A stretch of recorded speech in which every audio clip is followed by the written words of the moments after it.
The first step towards achieving your dreams is having the right coach. Get the best education with forensic classes by Diksha and make your net forensic exam dreams come true. Download the app now.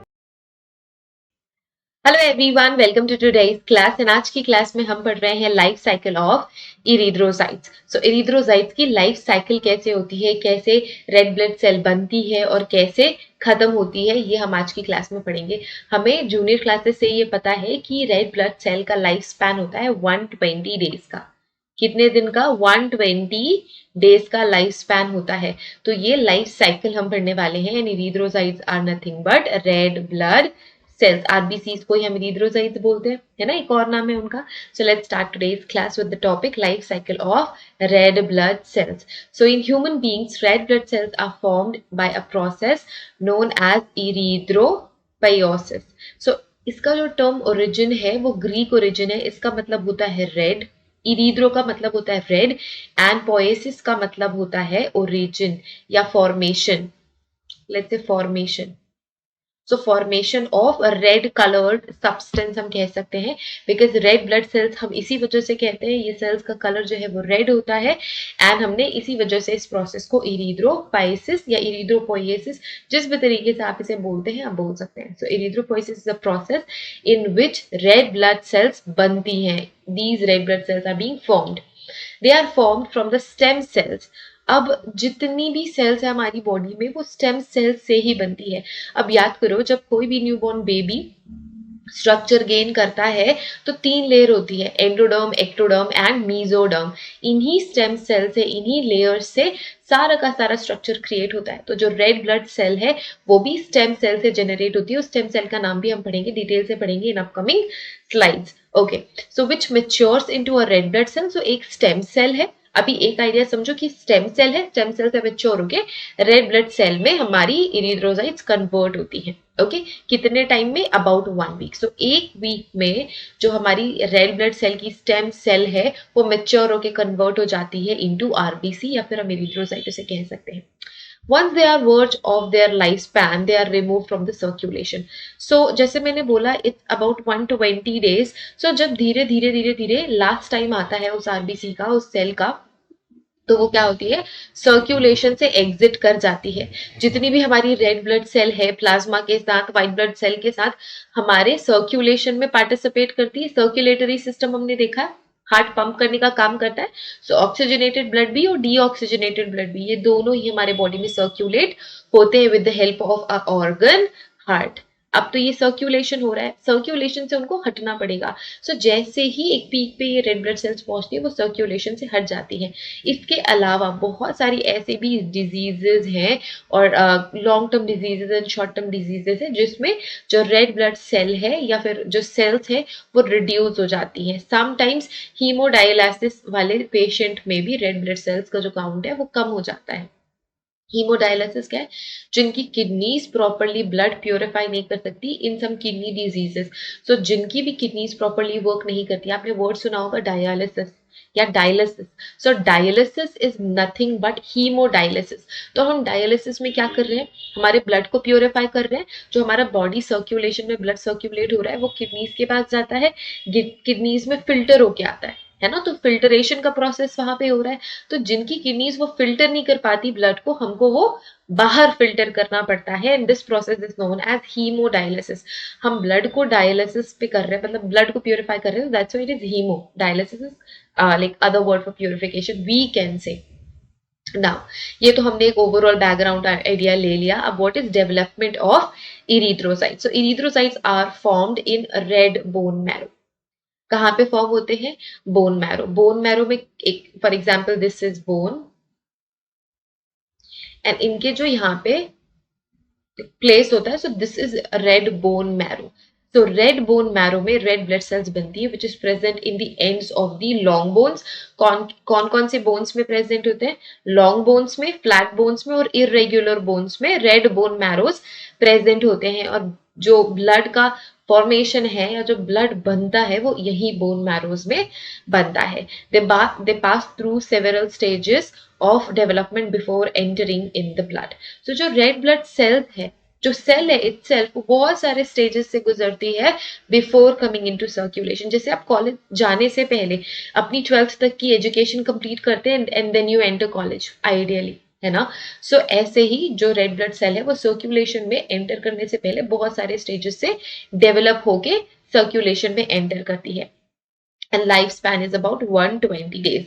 अब हम exactly वो process देखेंगे कि what is the process of erythropoiesis. So it is a process of development of red blood cells from pluripotent stem cells. Okay, pluripotent stem cell आपकी red blood cell का stem form है, stem cell का form है, वही ही 7 days में mature होके क्या बनेगी, रेड ब्लड सेल बनेगी। अब दो इंपॉर्टेंट फीचर्स हैं, आप रेड ब्लड सेल के फॉर्मेशन को दो स्टेजेस में या दो स्टेप्स में समझ सकते हैं। पहला स्टेप है मैच्योरेशन ऑफ द सेल, जो रेड ब्लड सेल है उसको मेच्योर होना है, and then formation of haemoglobin inside the cell. So जो रेड ब्लड सेल है उसमें बहुत ही इंपॉर्टेंट हीमोग्लोबिन होता है, बिकॉज हीमोग्लोबिन ही वो ऐसा लाइक प्रोटीन है जो ऑक्सीजन कैरी करेगा, एंड रेड ब्लड सेल का मेजर काम यही है कि उसको ऑक्सीजन कैरी करना है। ओके, तो पहले तो सेल मैच्योर होगी, फिर हीमोग्लोबिन डेवलप होगा, एंड देन ऑल टुगेदर वो सर्कुलेशन में एंटर करेगी और अपना काम शुरू करेगी। काम कौन सा, रेड ब्लड सेल क्या काम करती है, ऑक्सीजन कैरी करने का काम करती है। सो फर्स्ट स्टेप हम देखेंगे लाइफ साइकिल, पहले हम स्टेटमेंट्स पढ़ते हैं एंड देन फिर हम डायग्राम से समझेंगे। So first step is maturation of cell. तो अब इस प्रोसेस में जो सेल है it decreases in the size, तो जो स्टेम सेल है वो साइज में कॉम्पैक्ट हो जाती है and it loses it's nucleus. Really very important, forensic में भी मैं आप सभी को बार बार बताती हूँ that red blood sales they don't have nucleus. इसी वजह से हम रेड ब्लड सेल से कभी भी डीएनए एक्सट्रैक्ट नहीं कर सकते। कभी भी आपको क्राइम सीन पे अगर ब्लड मिला है तो उस ब्लड से आप व्हाइट ब्लड सेल्स अलग करोगे या व्हाइट ब्लड सेल के न्यूक्लियस से आप डीएनए निकालते हो। रेड ब्लड सेल से हम कभी भी डीएनए एक्सट्रैक्ट नहीं कर सकते। Okay fine.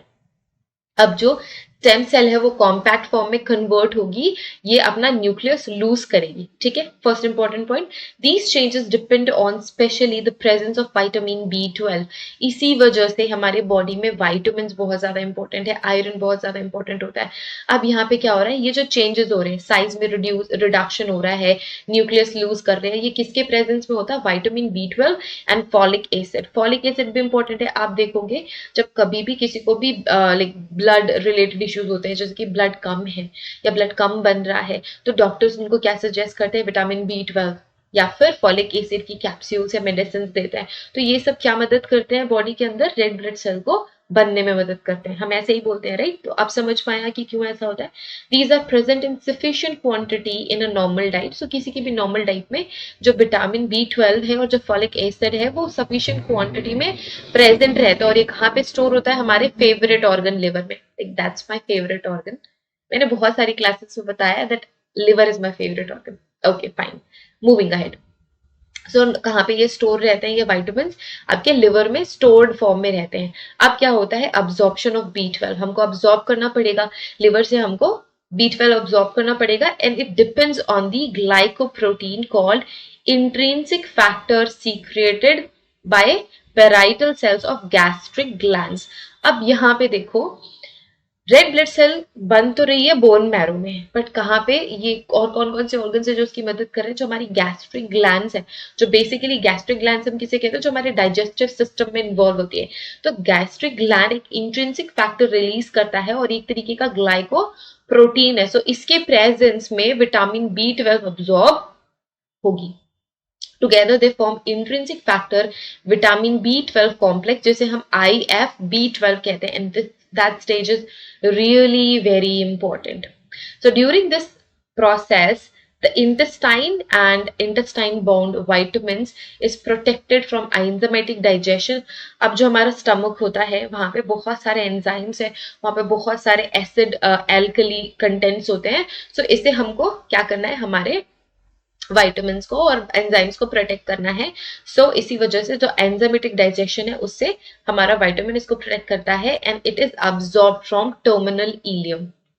अब याद करो जो आपने बहुत पहले डाइजेस्टिव सिस्टम पढ़ा था, जो 3 सेक्शन होते हैं, ileum, caecum, colon and ileum and all that. So जो इलियम, टर्मिनल इलियम होता है आपके इंटेस्टाइन का, वहां से ये अब्सॉर्ब होती है। ना folic acid is absorbed in duodenum and jejunum. So ये भी आपके इंटेस्टाइन का पार्ट है, इलियम भी इंटेस्टाइन का पार्ट है, ड्यूडेनम भी इंटेस्टाइन का पार्ट है, जियोजेनम भी इंटेस्टाइन का पार्ट है। ओके, सो फॉलिक एसिड कहाँ से अब्सॉर्ब हो रहा है? ड्यूडेनम जियोजेनम से अब्सॉर्ब हो रहा है। विटामिन कहाँ से अब्सॉर्ब हो रहा है? टर्मिनल इलियम से। इलियम का टर्मिनल पार्ट, आप एक तरीके से एंड बोल सकते हो। Now, deficiency of either B12 and folic acid leads to impaired cell protection, red blood cell production. मैंने protection को दिया, sorry, I'm so sorry.